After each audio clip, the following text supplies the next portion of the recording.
There are a lot of Spider-Man games, and I do mean a lot, with each entry offering a completely new experience. In this video I'm going to be showing the evolution, and in some ways devolution, of web swinging in Spider-Man games over the years. Here we are in Spider-Man PS1, and as you can see, this game, quite primitive for standards of today, but back then this was revolutionary. So web swinging in this game basically just consists of flying forward with animations of webs coming out of your hands. Along with that, you can target, swing right to that specific area. You can also web zip, but it's kind of only to like the ceiling in the interior levels, not really outside. Along with that, you can only swing forward on 2 web lines at a time, so if you try to do more than that, it's not going to go well for you. Like, for instance... yeah.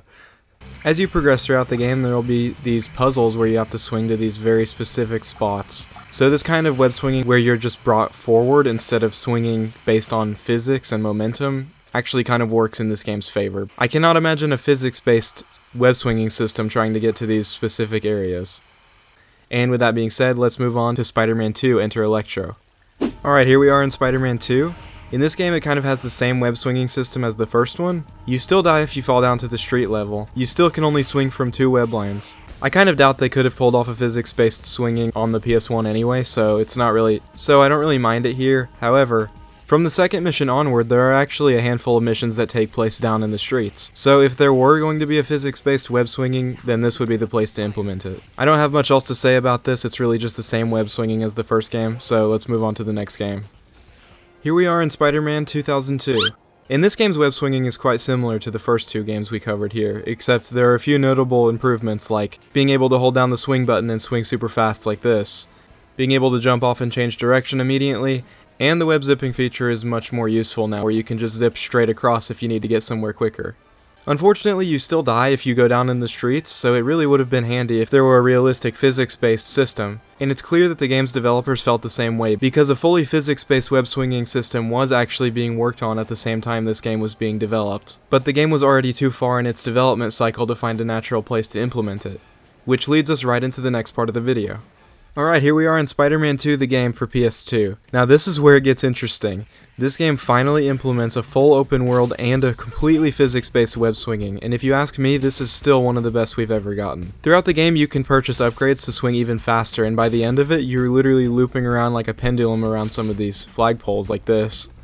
You can also attach your web to these helicopters, and sometimes they'll even take you all the way to the Statue of Liberty, which is pretty neat. This is so physics-based that some people feel like the player doesn't have enough input. Sometimes I find myself crashing into buildings because I'm not used to how it works. So there's kind of a high skill floor, it's not very friendly to new players. Another thing about this is that you have to manually jump off of every single web line that you shoot out. So if you don't like that, you can go in the options menu and enable easy swinging, which makes it more similar to other Spider-Man games, where the game will automatically let go when you stop holding down the trigger. A lot of this game's marketing centered around the open world and new web swinging physics, and for good reason, because this is still addicting to this day. In the PSP version of the same game, it uses the Spider-Man 1 movie game as a base, so that same old flying forward with web swinging animations mechanic is still here. There are no major improvements, it's just more of the same. The PC version of Spider-Man 2, on the other hand, well, we don't talk about that one.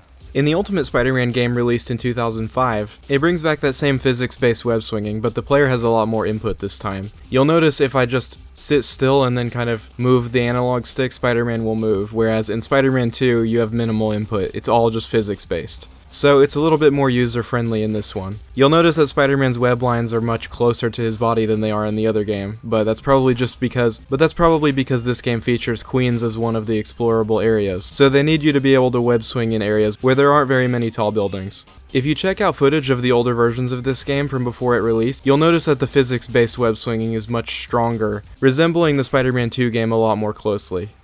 Moving over to the Spider-Man 3 game, you'll notice that this game really continues the philosophy of having more player input than the Spider-Man 2 game did, though you'll notice that the web swinging appears a lot slower than it did back in 2004. So most people, myself included, still prefer that Spider-Man 2 web swinging.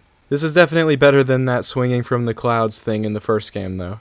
Furthermore, if you play as a symbiote Spider-Man, he'll have much meaner looking animations where he throws his hands out in front of him or dives to the side before he'll shoot out a web. You'd expect the web swinging to be faster with the black suit though, but it's kinda just identical but with new animations. I guess that's still more effort than Marvel Spider-Man 2 put into its symbiote animations. The PSP, Wii, and PS2 versions of Spider-Man 3 feature a much different version of web swinging that ironically enough seems a lot faster than the version seen in the PC, PS3, and Xbox 360 versions, so let me know what you think of this version. Spider-Man Friend or Foe is a promotional game that can best be described as a Lego game but without the Legos. You play as Spider-Man and all of his villains, so most of this experience is just walking around beating up enemies. There's no open world to speak of or anything like that, but if you really want to web swing, you just hold down the A button, and that's all it is. Anyway, not much more to say about this one. On to the next one. Moving to Spider-Man Web of Shadows from 2008, this game goes back to the formula of the web sticking to completely nothing, but it still uses an open world formula, so that's kind of weird. Even though it is weird that the webs just stick to nothing, this by far has the fastest web swinging I have ever seen in a Spider-Man game. Seems like there is basically no limit to how fast you can go, which is why in spite of the web sticking to thin air, this is still one of my favorite systems of all time. In fact, depending on how fast you go, you can smack right into the side of a building. Oh, that had to hurt. In Spider-Man Shattered Dimensions, you play as 4 different Spider-Mans from across the multiverse, which obviously means there's no more open world as there was in the last few games, so we've gone back to linear levels. The web swinging system still sticks to the air, but it's slightly better than just propelling yourself forward like it was in the older games, but there's really not much to say about it other than you can just do a basic swing or you can zip to points like this. Anyway, the next game on our list, Spider-Man Edge of Time from the following year, features the same exact web swinging system, though it mainly takes place indoors, so I guess I'm kinda grateful that there's web swinging at all in these last 2 games when there's really not much of a need for it. That's all I can really say about those 2. I do like the web sound effect a lot, but that's really all I can say. The Amazing Spider-Man movie game from 2012 brings back the open world environment, but strangely webs still stick to thin air.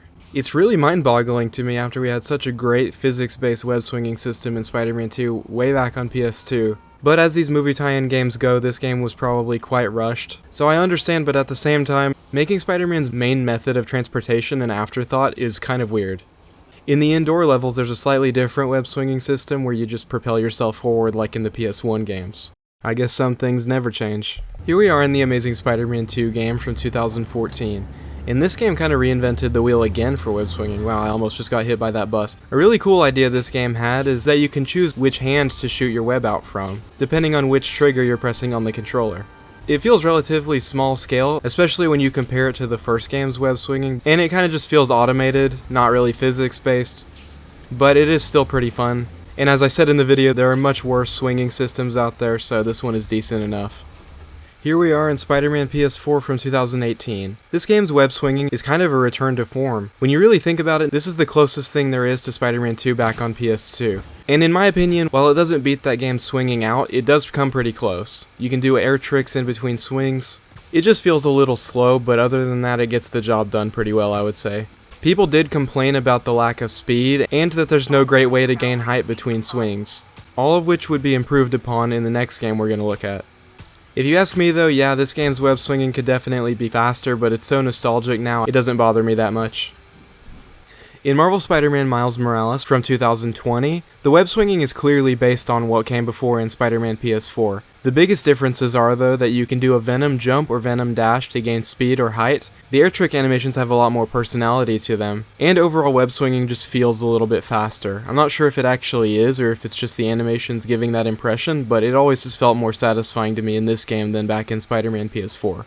Finally, this brings us to Marvel Spider-Man 2, the last game we're going to be covering in this video. In this game, the open world is fully rendered in at all times, as opposed to having to render in chunk by chunk in the first 2 games, which is why the web swinging was slower than it should have been in those entries. In this one, you can pull off a lot more tricks like corner tether, loop-de-loop, a lot more air tricks for both Peter and Miles, and finally being able to use Spider-Man's web wings to glide around the city, even if that isn't technically web swinging. Another thing that a lot of people, myself included, were annoyed with in the first 2 games is that there's no fall damage. Meaning, if you jump off the tallest building and don't swing to save yourself, you'll just land flat on the ground and be completely fine. This game fixes it with the option to enable fall damage in the settings menu. And that concludes our comparison of every web swinging system in 3D Spider-Man games. Let me know your favorite and least favorite, and what features you would want implemented into the web swinging in Marvel Spider-Man 3. Thanks for watching everyone, see you next time.